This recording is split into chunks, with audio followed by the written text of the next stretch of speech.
ನಮಸ್ಕಾರ. ಕನ್ನಡ ಒನ್ ನ್ಯೂಸ್ಗೆ ಸ್ವಾಗತ. ನಾನು ನಿಮ್ಮ ಭಾಗ್ಯನಾರಾಯಣ ಬೊಕ್ಕವರಪ್ಪು. ಅಮೆರಿಕ ಬೇಸತ್ತೋಗ್ಬಿಟ್ಟಿದೆ. ಈ ಕಡೆ ಇಸ್ರೇಲು ಸಹ ಬೇಸತ್ತೋಗ್ಬಿಟ್ಟಿದೆ. ಇನ್ನೊಂದು ತಲೆ ಕೆಡಿಸ್ಕೊಂಡ್ಬಿಟ್ಟಿದ್ದಾರೆ. ಯಾವ ಮಟ್ಟಕ್ಕೆ ಅಂದರೆ ಅಮೆರಿಕ 10 ನಾಯಕರು, ಮುಜ್ತಬಾ ಖಾಮಿನೆಯಿ ಸೇರಿದಂತೆ 10 ಇರಾನ್ ನಾಯಕರ ವಿರುದ್ಧ ತಲಾ $10 ಮಿಲಿಯನ್ ಬಹುಮಾನವನ್ನ ಘೋಷಣೆ ಮಾಡಿದೆ. ಅವರ ಬಗ್ಗೆ ಮಾಹಿತಿ ಕೊಡಿ, $10 ಮಿಲಿಯನ್ ತಗೊಳ್ಳಿ ಅಂತ. ಇದರ ನಡುವೆ ಇರಾನ್ ಒಂದು ರೀತಿಯಾಗಿ ಅವರಿಗೆ ಉಸಿರಾಡೋದಕ್ಕೆ ಅವಕಾಶ ಕೊಡದೇನೆ ಅಟ್ಯಾಕ್ ಮಾಡ್ತಾ ಇದೆ. ಉಸಿರಾಡೋಕ್ಕೂ ಅವಕಾಶ ಕೊಡ್ತಿಲ್ಲ. Target target target, attack attack attack. ಇದರ ನಡುವೆ ಅಮೆರಿಕಾಗೆ ಕಂತ್ರಿ ಬುದ್ಧಿ ತೋರಿಸಲೇಬೇಕಾದಂತಹ ಅನಿವಾರ್ಯತೆ ಬಂತು ಅಂತ ಅನ್ನಿಸ್ತು. ಕಂತ್ರಿ ಬುದ್ಧಿಯನ್ನ ತೋರಿಸಿದೆ. ಆ ಕಂತ್ರಿ ಬುದ್ಧಿ ಏನಾದ್ರೂ ದೊಡ್ಡ ಮಟ್ಟದ ನಷ್ಟವನ್ನ ಇರಾನ್ಗೆ ಮಾಡಿದ್ರೆ ಇಸ್ರೇಲ್ ಉಳಿಯೋದು ಕಷ್ಟ. ಇಸ್ರೇಲ್ ಅನ್ನ ಸರ್ವನಾಶ ಮಾಡಿ ಬಿಸಾಕುತ್ತೆ. ಅದರ ಜೊತೆಗೆ ಅರಬ್ ದೇಶಗಳಲ್ಲಿರುವಂತಹ ಎಲ್ಲ ಆಯಿಲ್ ಫ್ಯೂಲಿಂಗ್ ಸೆಂಟರ್ಗಳಾಗಿರಬಹುದು, ಅಥವಾ ಬಾವಿಗಳಾಗಿರಬಹುದು, ರಿಫೈನರಿಗಳಾಗಿರಬಹುದು, ಅವುಗಳನ್ನು ಸಹ ಇರಾನ್ ಟಾರ್ಗೆಟ್ ಮಾಡುತ್ತೆ. ಯಾಕೆಂದ್ರೆ ಈ ದಾಳಿ, ಅಮೆರಿಕ ಈಗ ನಡೆಸಿರುವ ದಾಳಿ ಸಕ್ಸಸ್ ಆದರೆ ಇರಾನ್ನ ಕತ್ತು ಹಿಸಿಕಿದಂಗೆ ಆಗುತ್ತೆ. ಸೊ ಏನದು ದಾಳಿ, ಈಗ ಯಾವ ಮಟ್ಟದ ದಾಳಿ ನಡೆದಿದೆ, ಅದರಿಂದ ಇರಾನ್ಗೆ ಎಷ್ಟು ಎಫೆಕ್ಟ್ ಆಗಬಹುದು ಮತ್ತು ಅದರ ಸಿಟ್ಟು ಯಾವ ಲೆವೆಲ್ಗೆ ಹೋಗಬಹುದು, ಮಾಹಿತಿಯನ್ನು ಕೊಡೋ ಪ್ರಯತ್ನವನ್ನ ಮಾಡ್ತೀನಿ. ಇರಾನ್ನಿಂದ ಸ್ವಲ್ಪ ಅದರದೇ ಭಾಗ, ಒಂದು ದ್ವೀಪ ಇದೆ ಉತ್ತರ ಭಾಗದಲ್ಲಿ, ಪಕ್ಕದಲ್ಲಿ ಒಂದು ದ್ವೀಪ ಇದೆ. ಆ ದ್ವೀಪ ಸಣ್ಣ ದ್ವೀಪ, 20 ಸ್ಕ್ವೇರ್ ಕಿಲೋಮೀಟರ್ಗಳಷ್ಟು ಇರುವಂತಹ ಒಂದು ಸಣ್ಣ ದ್ವೀಪ. ಆ ದ್ವೀಪದ ಹೆಸರು ಖರ್ಗ್ ಅನ್ನುವಂತಹ ದ್ವೀಪ, ಖರ್ಗ್ ಐಲ್ಯಾಂಡ್. ಅಲ್ಲಿ ಇರಾನ್ನ ಟೋಟಲ್ ಆಯಿಲ್ ಪ್ರೊಡಕ್ಷನ್ ನ 90%, ಎಕ್ಸ್ಪೋರ್ಟ್ ಆಗುವ ಆಯಿಲ್ ನ 90% ಆಯಿಲ್ ಪ್ರೊಸೆಸಿಂಗ್ ಆಗುತ್ತೆ. 90% ತೈಲ ಪ್ರೊಸೆಸಿಂಗ್, ಸಂಸ್ಕರಣೆ ಅಲ್ಲಿ ಆಗುತ್ತೆ. ಇರಾನ್ದು ಎಕ್ಸ್ಪೋರ್ಟ್ ಆಗುವಂತಹ ಆಯಿಲ್ದು. ಆ ದ್ವೀಪದ ಮೇಲೆ ಈಗ ಅಮೆರಿಕ ಬಾಂಬ್ ಹಾಕಿದೆ. ಅಲ್ಲಿ ಒಂದಷ್ಟು ಕಡೆ ಬೆಂಕಿ ಬಿದ್ದಿದೆ. ಅದು ಇರಾನ್ ಅನ್ನ ಕೆರಳಿಸ್ಬಿಟ್ಟಿದೆ ಈಗ. ಯಾಕೆಂದ್ರೆ ಅದನ್ನ ಏನಾದರೂ ನಾಶ ಮಾಡಿದ್ರೆ ಅಮೆರಿಕ, ಇರಾನ್ನ 90% ಎಕ್ಸ್ಪೋರ್ಟ್ ಬಿಸ್ನೆಸ್ ಕುಸಿದು ಹೋಗುತ್ತೆ, ಅದರ ಕತ್ತು ಹಿಸಿದಂಗಾಗತ್ತೆ. ಆ ಕಾರಣಕ್ಕಾಗಿಯೇ ಅಮೆರಿಕ ಈ ಕಂತ್ರಿ ಬುದ್ಧಿಯನ್ನ ತೋರಿಸ್ತಿರೋದು. ಯಾಕೆ ಇದು ಕಂತ್ರಿ ಬುದ್ಧಿ ಅಂತ ನಾನು ಹೇಳ್ತಾ ಇದ್ದೀನಿ, ಯುದ್ಧ ಅಂದ ಮೇಲೆ ಅವ್ರ ಇಷ್ಟ ಬಂದ ಕಡೆ ಹಾಕ್ಬೋದಲ್ಲ ಅಂತ. ಬಟ್ ಇರಾನ್ ಇಲ್ಲಿಯವರೆಗೆ ತನ್ನನ್ನು ತಾನು ತಡ್ಕೊಂಡಿದೆ. ಎಲ್ಲಿಯೂ ಸಹ ಅದು ಅರಬ್ ದೇಶಗಳಲ್ಲಿ ಆಯಿಲ್ ರಿಫೈನರಿಗಳ ಮೇಲೆ, ಪ್ರೊಸೆಸಿಂಗ್ ಯೂನಿಟ್ಗಳ ಮೇಲೆ, ಅಥವಾ ಸ್ಟಾಕ್ ಇರುವಂತಹ ಜಾಗಗಳಲ್ಲಿ ತೈಲದ ದಾಸ್ತಾನುಗಳ ಮೇಲೆ ಟಾರ್ಗೆಟ್ ಮಾಡಿಲ್ಲ, ಅಟ್ಯಾಕ್ ಮಾಡಿಲ್ಲ. ಅದು ಅನ್ಎಥಿಕಲ್ ಅಂತ ಹೇಳ್ಕೊಂಡಿದೆ ಇರಾನ್. ಆದ್ರೆ ಅದನ್ನೇ ಈಗ ಅಮೆರಿಕ ಮಾಡಿರೋದ್ರಿಂದ ಈಗ ಇರಾನ್ಗೂ ಸಹ ಓಪನ್ ಲೈಸೆನ್ಸ್ ಸಿಗುತ್ತೆ. ತಾನು ಸಹ ಎಲ್ಲಿ ಬೇಕಾದರೂ ದಾಳಿ ಮಾಡೋದಕ್ಕೆ ಅವಕಾಶ ಇರುತ್ತೆ ಅಂತ. ಮೊದಲಿಗೆ ಈ ಖರ್ಗ್ ದ್ವೀಪದ ಬಗ್ಗೆ ಒಂದಷ್ಟು ಮಾಹಿತಿ ನೋಡೋಣ. ಆ ನಂತರ ಇರಾನ್ ನಿಜವಾಗ್ಲೂ ಖರ್ಗ್ ದ್ವೀಪ ಏನಾದರೂ ನಷ್ಟಕ್ಕೆ ಒಳಗಾದ್ರೆ ಏನು ಮಾಡಬಹುದು ಅನ್ನೋದನ್ನ ನೋಡೋಣ. ಖರ್ಗ್ ದ್ವೀಪ ನಾನು ಹೇಳ್ದಂಗೆ 20 ಸ್ಕ್ವೇರ್ ಕಿಲೋಮೀಟರ್ ವಿಶಾಲವಾದಂತಹ ಸಣ್ಣ ಒಂದು ದ್ವೀಪ. ಆದರೆ ಅಲ್ಲೇ 90% ಎಕ್ಸ್ಪೋರ್ಟ್ ಆಗುವಂತಹ ಇರಾನಿನ ಆಯಿಲ್ ಪ್ರೊಸೆಸಿಂಗ್ ಆಗುವಂತಹದ್ದು. ಅದು 8 ಕಿಲೋಮೀಟರ್ ಉದ್ದ, 5 ಕಿಲೋಮೀಟರ್ ಅಗಲ ಇದೆ.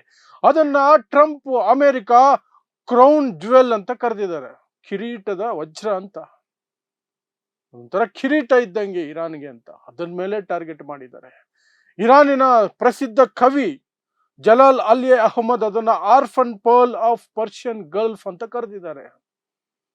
ಒಂದು ಅನಾಥ, ಯಾಕಂದ್ರೆ ಎಲ್ಲರಿಂದ ದೂರ ಇದೆ, ಆದರೆ ಪರ್ಷಿಯನ್ ಗಲ್ಫ್ ನ ಒಂದು ಜುವೆಲ್, ಅದು ಪರ್ಲ್, ಅದು ಮುತ್ತು ಅಂತ ಕರೆದಿದ್ದಾರೆ. ಸೊ ಅಷ್ಟು ಪ್ರಾಮುಖ್ಯತೆಯನ್ನು ಹೊಂದಿರುವಂತಹದ್ದು.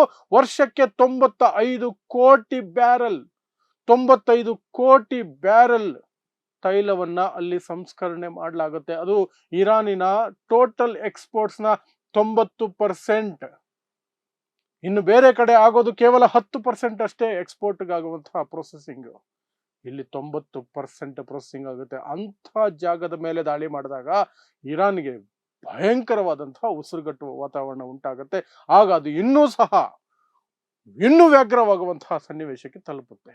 ಹಾಗಾದ್ರೆ ಇದು ನಿಜವಾಗ್ಲೂ ಸಹ ದೊಡ್ಡ ಮಟ್ಟದಲ್ಲಿ ಇದಕ್ಕೇನಾದ್ರೂ, ಖರ್ಗ್ ದ್ವೀಪಕ್ಕೇನಾದ್ರೂ ನಷ್ಟ ಆದ್ರೆ ಇರಾನ್ ಸುಮ್ಮನೆ ಇರುತ್ತಾ? ಸುಮ್ಮನೆ ಇರೋಕ್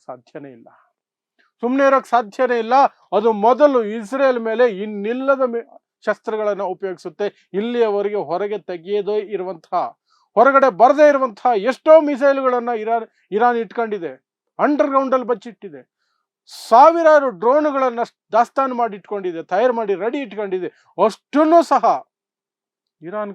ಇಸ್ರೇಲ್ ಕಡೆಗೆ ಹಾಕೋದು ಗ್ಯಾರಂಟಿ. ಅಲ್ಲಿಗೆ ಇಸ್ರೇಲ್ಗೆ ಸರ್ವನಾಶದ ಸೂಚನೆ ಇದು, ಅಥವಾ ಒಂದು ಪರಿಸ್ಥಿತಿನೇ ಬಂದ್ಬಿಡುತ್ತೆ. ಇನ್ನು ಅಷ್ಟಕ್ಕೆ ಸುಮ್ಮನಿರುತ್ತಾ ಇರಾನ್? ಇರಲ್ಲ. ತನ್ನ ತೈಲ ಮೇನ್ ಘಟಕವನ್ನು ಕಳ್ಕೊಂಡ್ಬಿಟ್ರೆ ಅದು ಅರಬ್ ದೇಶಗಳ ಮೇಲೆ ಸಿಕ್ಕಾಪಟ್ಟೆ ಸಿಟ್ಟು ಬರುತ್ತೆ. ಯಾಕಂದ್ರೆ ಅಮೆರಿಕಾಗೆ ಅವರು ಆಶ್ರಯ ಕೊಟ್ಟಿದ್ದಾರೆ, ಜಾಗ ಕೊಟ್ಟಿದ್ದಾರೆ, ಎಲ್ಲವನ್ನು ಕೊಟ್ಟಿದ್ದಾರೆ. ಇಲ್ಲಿ ಅವರಿಗೆ ಏನ್ ಮಾಡ್ತಿತ್ತು? ಅರಬ್ ದೇಶಗಳಲ್ಲಿರುವಂತಹ ಅಮೆರಿಕದ ಸೇನಾ ನೆಲೆ, ವಾಯು ನೆಲೆಗಳ ಮೇಲೆ ಮಾತ್ರ ದಾಳಿ ಮಾಡ್ತಿತ್ತು. ಈಗ ಇರಾನ್ ಇದೇನಾದ್ರೂ ದೊಡ್ಡ ನಷ್ಟ ಆದರೆ ಅರಬ್ ದೇಶಗಳಲ್ಲಿರುವಂತಹ ತೈಲ ದಾಸ್ತಾನುಗಳು, ರಿಫೈನರಿಗಳು ಎಲ್ಲದರ ಮೇಲೂ ಸಹ ದಾಳಿ ಮಾಡಿಬಿಡುತ್ತೆ. ಎಲ್ಲದರ ಮೇಲೂ ದಾಳಿ ಮಾಡುತ್ತೆ. ದಾಳಿ ತಡೆಯಕ್ಕಾಗಲ್ವಾ ಅಂದ್ರೆ ಆಗೋದಿಲ್ಲ. ಈಗಿರೋ ಪರಿಸ್ಥಿತಿಯಲ್ಲಿ ಸಾಧ್ಯನೇ ಇಲ್ಲ. ಯಾಕೆಂದ್ರೆ ಆಂಟಿ ಮಿಸೈಲ್ ಸಿಸ್ಟಮ್ಗಳೆಲ್ಲ ನಾಶ ಆಗೋಗ್ಬಿಟ್ಟಿದ್ದಾವೆ. ಮುಖ್ಯವಾದ 6 ರೆಡಾರ್ ಸಿಸ್ಟಮ್ಗಳಲ್ಲಿ 4 ರೆಡಾರ್ ಸಿಸ್ಟಮ್ಗಳನ್ನ ಇರಾನ್ ಆಲ್ರೆಡಿ ನಾಶ ಮಾಡಿ ಬಿಸಾಕಿದೆ. ಒಂದೊಂದು ರೆಡಾರ್ ಸಿಸ್ಟಮ್ ತಯಾರು ಮಾಡೋದಕ್ಕೆ $1 ಬಿಲಿಯನ್ ಬೇಕು ಮತ್ತು 6 ತಿಂಗಳು ಸಮಯ ಬೇಕು. 6 ತಿಂಗಳು ಸಮಯ, $1 ಬಿಲಿಯನ್ ಬೇಕು. ಅಂತಹದ್ದು 4 ರೆಡಾರ್ ಸಿಸ್ಟಮ್ಗಳನ್ನ ಅಲ್ಲೆಲ್ಲ ಮುಗಿಸಾಕಿದೆ, ಇನ್ಕ್ಲೂಡಿಂಗ್ ಇರಾಕ್ ಅಲ್ಲಿ ಒಂದು.